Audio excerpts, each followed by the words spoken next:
Hello everyone! If you enjoy these rare World War II chronicles, hit that subscribe button and leave a comment below telling us what city or country are you watching from. Let's get started. By May 1942, Sevastopol constituted a critical problem for the German High Command. The city's defenders effectively tied down the army, forcing the Germans to commit all available reserves for its assault.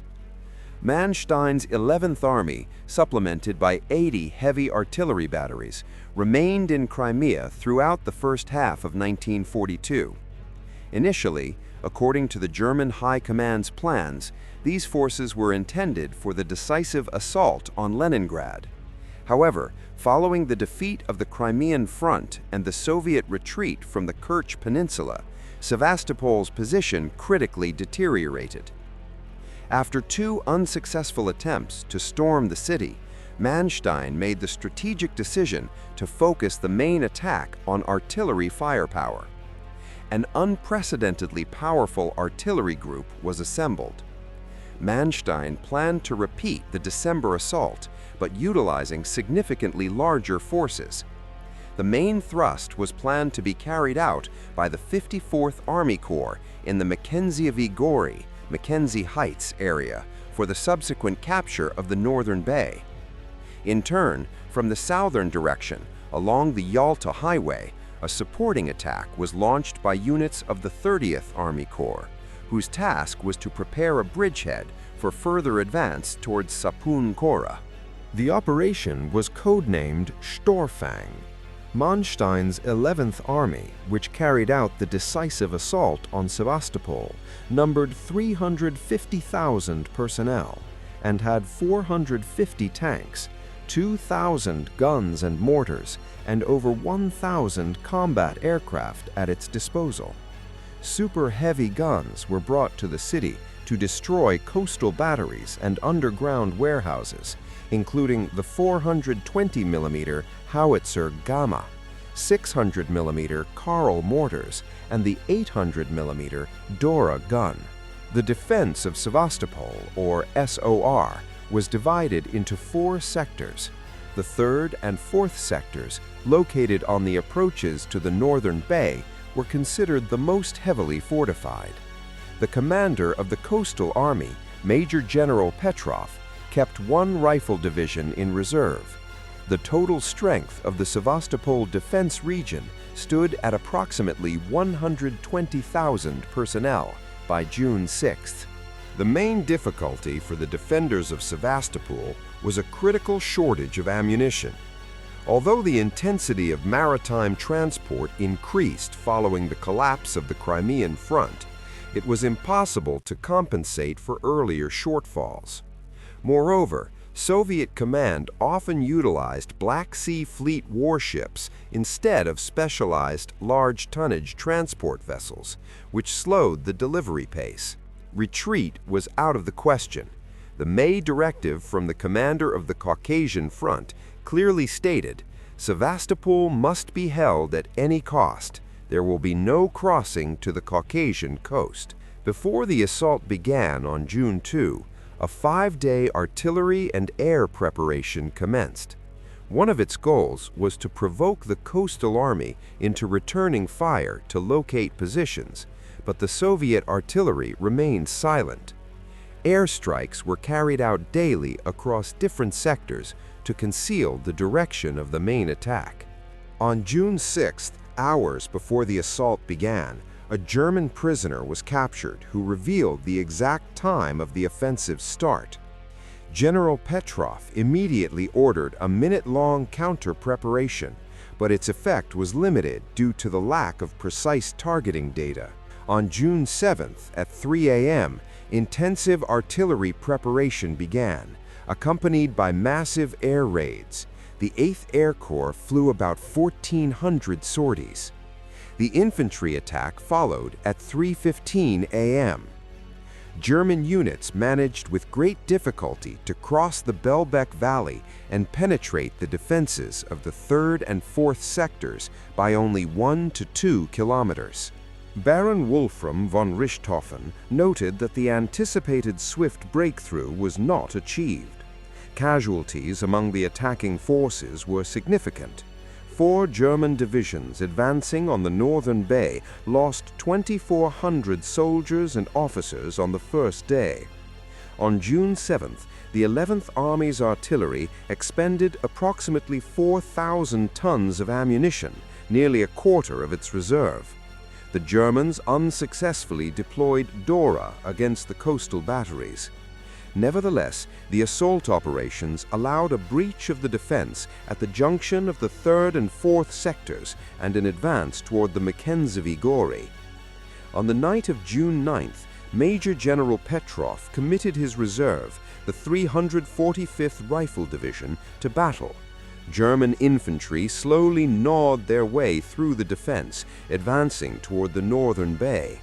On June 10th, the 54th Army Corps launched an offensive on the 1st and 2nd sectors, pushing the defenders back to the second line over 8 days.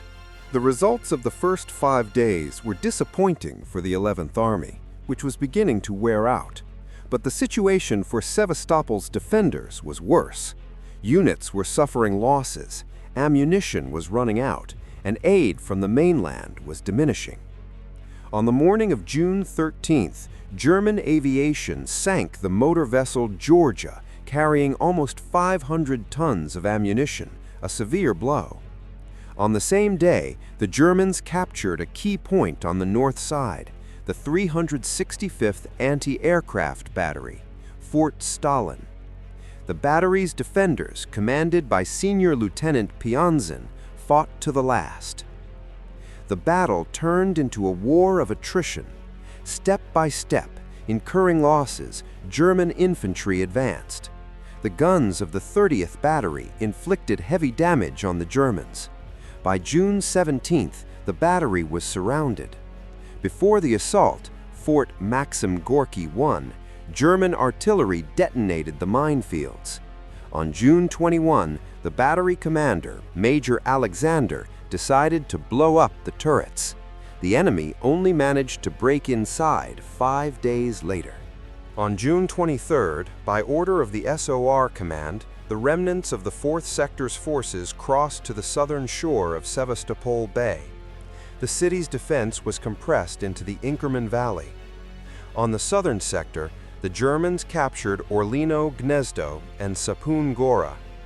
By the end of June 26th, all Soviet troops north of the northern bay were either destroyed or captured.